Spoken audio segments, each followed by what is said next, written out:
All right, let's now move our attention to this. The ANC's Subcommittee on Economic Transformation saying the party will intensify efforts to address power cuts and problems in the logistics sector. The governing party has also unpacked its plan to address the country's unemployment problem as part of public engagements unpacking the election manifesto. Let's discuss this now, and we're joined by the ANC's subcommittee member of the economic transformation, Malusi Gigaba. Mr. Gigaba, good evening to you. Thank you very much for your time. I know that the discussion we're about to have has to do with how to get the country's economy going, but I think that it would be remiss of both of us, Mr. Gigaba, if we were to discuss this when one of the major arteries of this economy, Ekurhuleni, it's what the ANC prefers to call the erythropolis, and it's basically the economy of or that sits around the airports, the chaos that is unfolding there tonight. Do you have a view at all as a senior member of the ANC, particularly given that you are in a coalition government with the EFF in that council? I think, Toli, good evening and good evening to the viewers at home. The issue at Ekurhuleni is unfortunate. It underlines the view of the ANC-NEC that these coalitions are unworkable. That's why we are coming to the electorate asking for a clear majority at national and in all provinces, because imagine if such fracas took place at national government level where policies are formulated, budget is allocated, and you have such fracas which brings government to a standstill.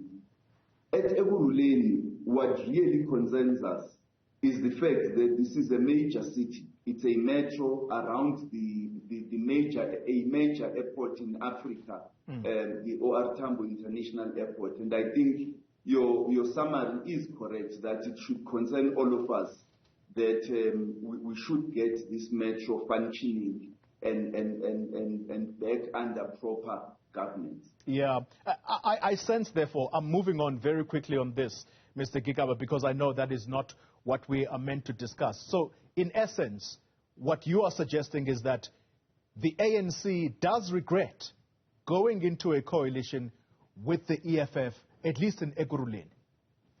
No, that's not the issue. The issue is not going into a coalition with whomsoever. The issue is that coalitions are not working.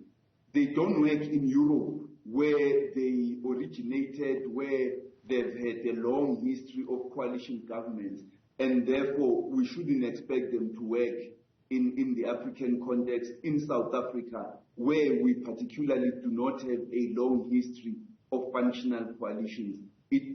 Whoever you are in coalition with is immaterial in this instance. What the ANC is aiming for is a simple majority so that we are able to govern the country and implement our policies.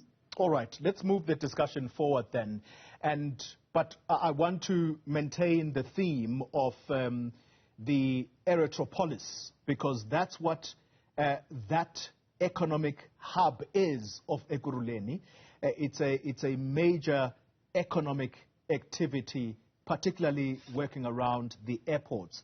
And I want to start it off with these comments from South Africa's largest vehicle dealer. It's called Motors. Its CEO today had these words to say about our country's economy. And I quote now, "I'm not very optimistic, not just about the car industry, but about South Africa's economy in this calendar year, because there are too many headwinds." He continues, "I don't believe that after elections it is going to all change." Those were the comments of Osman Abi. That's a businessman who is concerned about the state of South Africa's economy. You are in a committee in the ANC whose main job is to see to it that this country's economy is functioning. How do you instill confidence in this business leader? I think the first point to make is, the good point is that he's saying in this calendar year. But because it's an election year and we've had this experience in the previous municipal elections of coalition governments, and there's been a lot of talk that we might end up with coalition governments even at national and provincial levels. And so it's a matter that we are confident we can deal with. Since 1994, the ANC and the ANC government has had to address investor confidence, particularly during the electoral cycles and during the ANC conference cycles. And the experience is that after the elections or after the ANC conferences, government has been able to function and to carry on its responsibilities.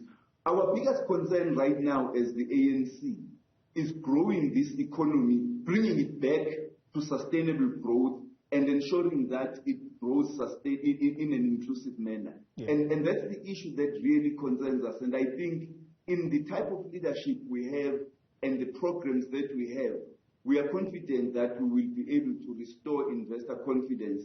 I think some of the automotive companies have expressed confidence in South Africa by committing to upscale their investments in the country. And to that extent, we don't dismiss the concerns by Mr. Osman, but what we are saying is he needs to be confident that the ANC will address not only his concerns, but the concerns of the entire economy and of the people of South Africa. Mr. Gigaba, can I kindly ask that you stay exactly where you are? We just need to take this short break. You joined us right in the middle of that chaotic situation in Ekurhuleni. So we're going to take a break, and when we return, we'll conclude the conversation. You're watching News at Prime. If you're just joining us, you find us in the middle of a conversation with a member of the ANC's Economic Transformation Subcommittee, Mr. Malusi Gigaba. Mr. Gigaba, thank you for staying on. Just before we went on a break, you were very clear that the ANC is concerned with ensuring that this economy starts pumping and it needs to grow at levels that it can create jobs. But at the center of that, Mr. Gigaba, and I don't think that it can now be something that the general populace of South Africa is unaware of, and that is the centrality of SOEs, the state-owned companies that do aid or inhibit the functioning of the economy. And Eskom is one of those, and lately it is Transnet. The running of these, Mr. Gigaba, let's perhaps begin by agreeing that it has been a failure to run them efficiently, has it not? It's been challenging, not a failure. I think the biggest challenge has been, it's a number of things, and I think you and I have discussed this on Newzroom previously, the broader context of SOEs. But yes, it's a matter of great concern because returning the economy to growth requires, one, that we get out of austerity, because by its nature, austerity does inhibit growth. It requires that the SOEs which run critical network industries, particularly those that have been natural monopolies, must be brought back to good life in terms of governance, their balance sheet, and their leadership. And I think we wish the new leadership of Transnet well. They come from within the organization. They should know. They have an extensive history and background in Transnet. They should know what they need to do. And we need to pay attention, therefore, to the port and rail sector to ensure that they begin to function properly. Yeah. And most importantly, we must ensure that Eskom, and I'm very confident also with the leadership of Dan Marukane at Eskom, because he's been there for very long. He's an engineer, he comes from within the organization, and I think we are going to begin to see Eskom turning around and addressing the problem of load shedding. I'm glad that you touched on the leadership question because it is one of the reasons why they have tended to be dysfunctional, these SOEs. In fact, case in point is Petro SA. Today, it is reported that the chairperson of Petro SA, Nkululeko Boya, has resigned, and that particular institution has been beset by leadership instability for over 10 years. Again, how do you instill confidence in not just the people of South Africa, but the leaders of industry, such as the CEO we spoke about earlier, that things are going to be done differently this time? The proposed SOE Council is going to play a major role, like in China, in restoring confidence in the ownership policy of SOEs, the corporate governance of SOEs, as well as the management, and will resolve the agency, the principal agency problem, which has been dodging the SOEs for quite a long time. But it's quite evident that that is but one aspect of the solution. The other part of the solution is actually addressing on a sustainable basis the financial issues in the SOEs, ensuring that the balance sheet of Eskom is in order, because Eskom will continue to play a major role in the South African economy. The same applies to Petro SA, to Sanral, PRASA, and so on. So we've got to address the governance issues, the management issues, the relationship between the entities and the political executive, but also we must address the financial instability in these SOEs and ensure that we have well-competent people who can run them, and they have proper long-term investment plans that are able to inspire confidence among investors so that they invest in capital expansion. But, you know, to do that requires also that our infrastructure investment program must cease being ad hoc.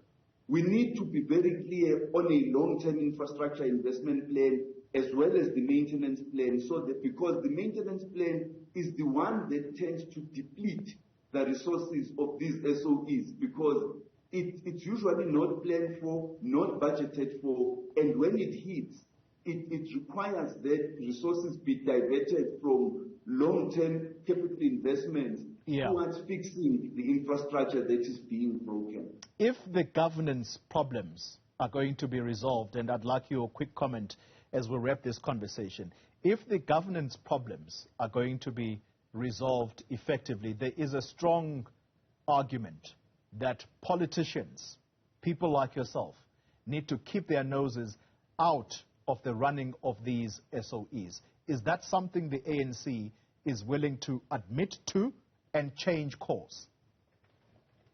The problem with SOEs is not politicians. You can go to countries where SOEs have been privatized. Privatization has not worked anywhere on the African continent. And so that is not the problem. You are misdiagnosing the problem. But what we need is a proper governance framework with an overarching policy framework that explains how these SOEs are going to relate with politicians, and how the management are going to run the SOEs, be incentivized, be held accountable, so that in how we run the SOEs, we are extremely professional. And that's why I made reference, and I hope one day there is a conversation about the role of the SOE Council, because the Chinese have actually done a great job in running their SOEs. The problem with SOEs is really hardly the problem of relationship with politicians or even ownership, but it's the issue of competition, of efficiency, and ensuring that they are run in a manner that is also business conducive. Malusi Gigaba, thank you very much for your time, a member of the ANC's Economic Transformation Subcommittee.